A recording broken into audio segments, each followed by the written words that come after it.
आज फिक्र की शुरुआत दुनिया की सबसे पुराने लोकतंत्र के लिए बेहद अहम दिन की खबर के साथ कर रहे हैं। करीब 34 करोड़ की आबादी वाले अमेरिका में आज करीब 16 करोड़ वोटर्स अपना राष्ट्रपति चुन रहे हैं। करीब 8 करोड़ वोटर्स पहले ही मेल इन बैलेट और पोलिंग स्टेशंस पर जाकर अपने वोट डाल चुके हैं। पिछली बार की तुलना में यह आंकड़ा ज्यादा है स्टार्टिंग के लिहाज से अगर देखें, और वोटिंग के बाद करीब 10,000 सेंटर्स पर वोटों की काउंटिंग होगी। अमेरिका का अगला राष्ट्रपति बनने के लिए डेमोक्रेट्स की उम्मीदवार कमला हैरिस और रिपब्लिकन्स के उम्मीदवार डोनाल्ड ट्रंप ने अपना सब कुछ झोंक दिया है। यह सिर्फ अमेरिका का राष्ट्रपति चुनाव नहीं है, ये दो अलग अलग विचारधाराओं वाले उन उम्मीदवारों के बीच टक्कर है जिनमें से किसी की भी जीत पर ग्लोबल ऑर्डर बदल सकता है। रूस, चीन, Japan, north Korea, Iran, Israel समेत न जाने कितने देशों की अमेरिका में हो रहे राष्ट्रपति चुनाव पर नजर है। कोई ट्रंप की नीतियों को पसंद करता है, कोई कमला हैरिस के साथ है। अमेरिका में चुनाव से ठीक पहले कई पोल हुए हैं, यहां तक कि वोटिंग के दिन आज भी कई पोल हो रहे हैं। इन पोल्स में किसे जीत मिल रही है यह आपको बताएंगे, लेकिन पहले दो तस्वीरें आपको दिखाना जरूरी है। अमेरिका के 47वें राष्ट्रपति चुनाव के लिए ये दोनों ही उम्मीदवारों का आखिरी कैंपेन था। ट्रंप लगातार तीसरी बार राष्ट्रपति चुनाव लड़ रहे हैं, तो वहीं कमला हैरिस पहली बार राष्ट्रपति पद की दौड़ में है। पेंसिल्वेनिया की रैली में डोनाल्ड ट्रंप थोड़े भावुक नजर आए। उन्होंने स्टेज पर अपने बच्चों और दामाद को बुलाया, एक एक कर सभी का शुक्रिया अदा किया। उन्होंने उस पल को याद किया जब वो चुनावी कैंपेन की शुरुआत कर रहे थे और किस तरह उनके बच्चों ने उनके लिए मेहनत की। दूसरी तरफ कमला हैरिस फिलाडेल्फिया में मौजूद थीं और यहां कमला हैरिस के स्टेज पर मशहूर टीवी प्रेजेंटर ओपरा विनफ्रे नजर आईं। ओके, यहां पर कमला हैरिस के साथ ओपरा विनफ्रे हैं। ये बहुत बड़ा मैसेजिंग था, बहुत बड़ा मैसेजिंग था। और मिडिल क्लास का मुद्दा उठाने वाली कमला हैरिस ने उन्हें चुना जिनका बचपन भी बेहद मुश्किलों भरा रहा है। ओपरा विनफ्रे ने स्टेज पर ये सब बातें कही और कमला हैरिस के लिए वोट देने की अपील की है। लेकिन सवाल है कि आखिर आज अमेरिका किसके लिए वोट कर रहा है। कहा जाता है कि जिसने अमेरिका के स्विंग स्टेट्स में बाजी मार ली, 7 स्विंग स्टेट्स हैं, उसका अमेरिका का राष्ट्रपति बनना लगभग तय होता है। और यही वजह है कि ट्रंप हो या हैरिस, दोनों ने स्विंग स्टेट पेंसिल्वेनिया का दौरा कई बार किया है। यह अमेरिका का 5वां सबसे ज्यादा आबादी वाला राज्य है और जहां कुल 19 इलेक्टोरल वोट्स हैं। पेंसिल्वेनिया की अगर बात करें तो कहते हैं कि 34% जीत यहीं से तय होती है। यह द इकोनॉमिस्ट का कहना है। खास बात यह रही है कि 1948 के बाद से कोई भी डेमोक्रेट पेंसिल्वेनिया जीते बिना राष्ट्रपति नहीं बन पाया, जो कमला हैरिस के लिए विशेष रूप से चिंता का विषय है। 1992 से 2020 तक सिर्फ एक बार 2016 में ऐसा हुआ कि पेंसिल्वेनिया में रिपब्लिकन पार्टी जीती। 2016 के चुनाव में पेंसिल्वेनिया में डोनाल्ड ट्रंप को हिलरी क्लिंटन से करीब 45,000 वोट ज्यादा मिले थे और वो जीतकर राष्ट्रपति बन गए थे। हालांकि 2020 में डोनाल्ड ट्रंप पेंसिल्वेनिया में हार गए और जो बाइडेन को यहां से जीत मिली, जिसके बाद वो राष्ट्रपति बने थे। 7 स्विंग स्टेट्स में पेंसिल्वेनिया कमला हैरिस के लिए खास महत्व रखता है, क्योंकि राष्ट्रपति बनना है तो पेंसिल्वेनिया जीतना होगा। लेकिन समस्या यह है कि पिछले कुछ दिनों में जो सर्वे आए हैं वो कमला के लिए कुछ खास उत्साहजनक नहीं है। उन्हें बहुत ही मामूली लीड मिली है। अब जो अलग अलग सर्वे आए हैं उनकी बात करते हैं। मेरिट्स के सर्वे में कमला को 50% और ट्रंप को 48% वोट मिल रहे हैं, यानी मार्जिन सिर्फ 2% का है। द वॉशिंगटन पोस्ट के सर्वे के मुताबिक कमला 48% और ट्रंप 47% वोट के साथ है, यानी अंतर 1% का है। खास बात यह है कि सर्वे में करीब 3% वोट ऐसे शामिल हैं जिन्होंने अब तक कुछ भी तय नहीं किया है। वहीं न्यूयॉर्क टाइम्स और सिएना पोल्स के ताजा सर्वे में ट्रंप और कमला हैरिस दोनों को 48% वोट मिल रहे हैं, यानी जिस पेंसिल्वेनिया को डेमोक्रेट्स का गढ़ कहा जाता है वहां ट्रंप करीब करीब बराबरी की टक्कर दे रहे हैं। और चुनाव नतीजों में कमला हैरिस को यह बातें काफी परेशान कर सकती हैं। हालांकि अमेरिका में एक बहुत बड़े चुनाव विश्लेषक हैं, उनका नाम है एलेक्स कैस्टेलिनोस। उनका मानना है कि कई पोल्स में ट्रंप को कम करके आंका जा रहा है। कई सर्वे कंपनियां घुमा फिरा कर एक ही पोल को बार बार दिखा रही हैं, जबकि सच्चाई यह है कि ट्रंप बड़ी जीत की ओर बढ़ते दिखाई दे रहे हैं। खैर, ये एक दावा है और कल सुबह तक सारे दावों का रिजल्ट सामने आ जाएगा, लेकिन वो भी तब अगर मामला इतना नजदीकी नहीं रहा जितना अलग अलग पोल्स में दिखाई दे रहा है। अगर नजदीकी मामला रहा तो यह मामला नतीजों का लंबा खिंचेगा।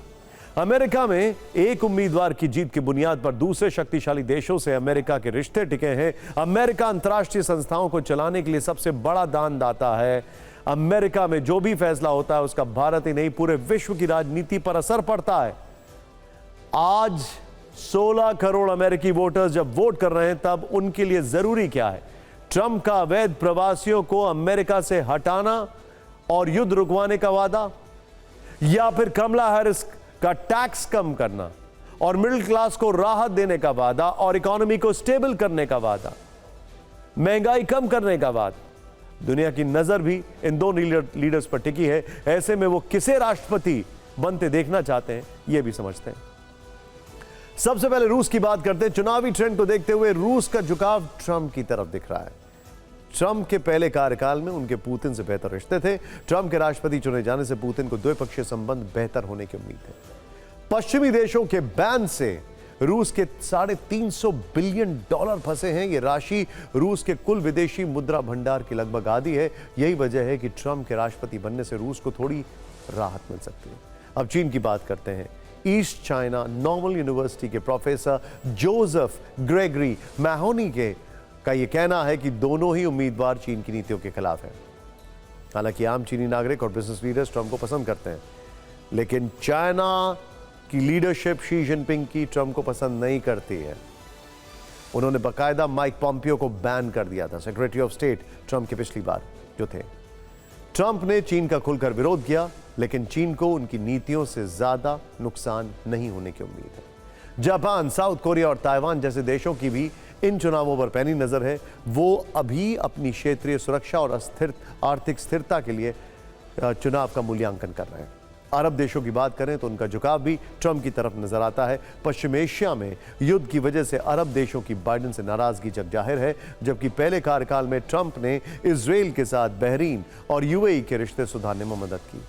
लेकिन कुछ मुस्लिम देश ट्रंप से नाखुश भी हैं, क्योंकि ट्रंप ने 2017 में अपना दूतावास तेल अवीव से यरूशलेम शिफ्ट कर दिया था। इंटरेस्टिंग बात क्या है, नेटो कंट्रीज जिसमें कई यूरो कंट्रीज भी हैं, वो ट्रंप को लेकर काफी चिंतित है, परेशान है। उनको लगता है कि नेटो की जो फंडिंग है अमेरिका की तरफ से वो कम हो जाएगी ट्रंप के आने के बाद। उनको इस बात का डर है कि कहीं यूक्रेन युद्ध एकदम से बंद ना हो जाए। बहुत सारे फैक्टर्स हैं। भारत की तरह अमेरिका में चुनावी आचार संहिता जैसा कोई नियम नहीं है। अमेरिका में राष्ट्रपति उम्मीदवार आखिरी वक्त तक अपने लिए वोट मांग सकते हैं। यही वजह है कि 5 नवंबर से पहले की रात कमला हैरिस इस तरह लोगों के घरों में जाकर दरवाजा खटखटाती हुई नजर आईं। ये 19 सीटों वाले स्विंग स्टेट पेंसिल्वेनिया की तस्वीरें। इंटरेस्टिंग बात क्या है मैं आपको बताता हूँ। इंटरेस्टिंग बात क्या है कि ये जब वीडियो रिलीज किया गया तो जो कमला हैरिस के विरोधी हैं उन्होंने कहा कि कमला ने जानबूझकर ये सब स्टेज किया है, इसमें वो रियल टच नहीं है, क्योंकि कमला हैरिस का जो अपना घर है उसके बाहर फेंसिंग कर दी गई है। खैर, इस वीडियो में कमला हैरिस अपने सहयोगियों के साथ एक घर के बाहर पहुंची।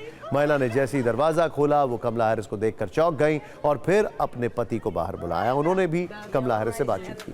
वैसे ट्रंप हो या फिर कमला, अगर वो कैंपेन नहीं भी कर रहे हैं तब भी सोशल मीडिया पर काफी एक्टिव रहते हैं और वो लगातार अपने कैंपेन की रील्स बनाकर अलग अलग प्लेटफॉर्म पर डाल रहे हैं। यानी डोर टू डोर से लेकर फोन टू फोन तक चुनाव प्रचार में तरंगे जो हैं वो चप्पे चप्पे पर फैली हुई। अमेरिकी चुनाव की जो तस्वीर हम आपको दिखाने जा रहे हैं वो शायद इससे पहले कभी देखने को नहीं मिली होगी। अमेरिका में वोटिंग के बीच वॉशिंगटन की सुरक्षा बढ़ा दी गई है। चुनाव से पहले सीक्रेट सर्विस ने व्हाइट हाउस की किलाबंदी कर दी है। व्हाइट हाउस के चारों ओर 8 फीट ऊंची स्टील रिंग लगा दी गई है। इसके साथ ही यूएस कैपिटल, ट्रेजरी डिपार्टमेंट के चारों तरफ भी बड़ा सुरक्षा घेरा बना दिया गया है। वहां भी बड़ी बड़ी लोहे और स्टील की बाड़ बना दी गई है। सिर्फ यही नहीं, कमला हैरिस के आवास नेवल ऑब्जर्वेटरी में भी स्टील रिंग लगा दी गई है। ये तस्वीरें इसीलिए भी अभूतपूर्व हैं क्योंकि अमेरिका के इतिहास में ठीक फाइनल वोटिंग के दिन महत्वपूर्ण ठिकानों पर इतनी सुरक्षा पहले कभी नहीं बढ़ाई गई। एक इंटरेस्टिंग आपको डिटेल बताना चाहेंगे। पिछली बार जब ट्रंप हारे थे तो आपने देखा था कि अमेरिका में किस तरीके से कैपिटल के पास तनाव पैदा हो गया था। लेकिन उससे भी ज्यादा इंटरेस्टिंग बात है कि पिछली बार जब ट्रंप चुने गए थे, पिछली बार, तब भी उनकी स्वेरिंग इन के दरमियान भी वॉशिंगटन डीसी में लोग सड़कों पर उतर आए थे। एक बहुत बड़ा ग्रुप था जो उनका विरोध कर रहा था। खैर, अभी जो हालात हैं उसकी वजह है ये तस्वीरें। 6 जनवरी 2021 को ट्रंप के समर्थकों ने वॉशिंगटन के कैपिटल हिल पर धावा बोल दिया था और इस दौरान गोलियां भी चली थी, जिसमें 4 लोगों की मौत हो गई। आरोप लगे थे कि ट्रंप के समर्थकों ने इस हिंसा को अंजाम दिया और खुद ट्रंप ने इसके लिए अपने समर्थकों को भड़काया था। हालांकि इस मामले में अमेरिका के सुप्रीम कोर्ट ने ट्रंप को बरी कर दिया था, जिसके बाद उन्हें राष्ट्रपति चुनाव लड़ने की इजाजत मिली। इस बार अमेरिका को कैपिटल हिल का वो फ्लैशबैक परेशान कर रहा है। किसी भी अनहोनी से बचने के लिए अमेरिका में बड़े स्तर पर सुरक्षा इंतजाम किए गए। 7 स्विंग स्टेट्स में भारी सुरक्षा है। पोलिंग बूथ पर बुलेट प्रूफ ग्लासेस, स्टील के मजबूत दरवाजे, जीपीएस ट्रैकिंग की व्यवस्था है। पोलिंग बूथ काउंटिंग सेंटर्स की ड्रोन से निगरानी हो रही है। काउंटिंग सेंटर्स के पास की इमारतों को जो है उस पर स्नाइपर्स जो है वो तैनात किए गए हैं। चुनाव कर्मचारियों के लिए पैनिक बटन की सुविधा दी गई है। वॉशिंगटन डीसी में 3000 से ज्यादा पुलिस फोर्स तैनात है। यानी एक तरफ वोटिंग जारी है तो वहीं दूसरी तरफ सीआईए, एफबीआई किसी भी तरह की अनहोनी को लेकर पूरी तरह से अलर्ट है। अमेरिका की 3 खुफिया एजेंसियों ने चेतावनी दी है कि चुनाव के दिन विदेशी सरकारें हस्तक्षेप कर सकती हैं। मतदान से ठीक पहले अमेरिका की खुफिया एजेंसी ODNI, FBI और CISA ने इस तरह की आशंका जाहिर की है। इसके अलावा माइक्रोसॉफ्ट और गूगल जैसी कंपनियों ने भी इस बात की पुष्टि की है कि अमेरिकी राष्ट्रपति चुनाव में विदेशी ताकतें दखल देने की कोशिश कर रही हैं।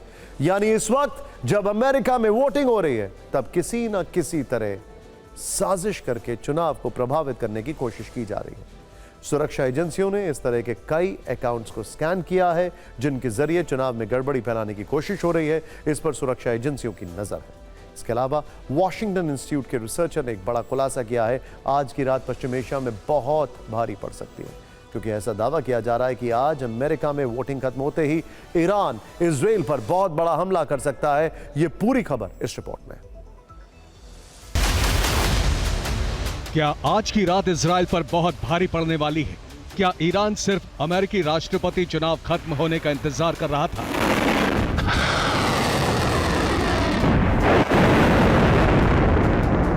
क्योंकि इजरायली चैनल 10 की रिपोर्ट में दावा किया गया है कि ईरान इजराइल पर हमले की तैयारियों में लगा है।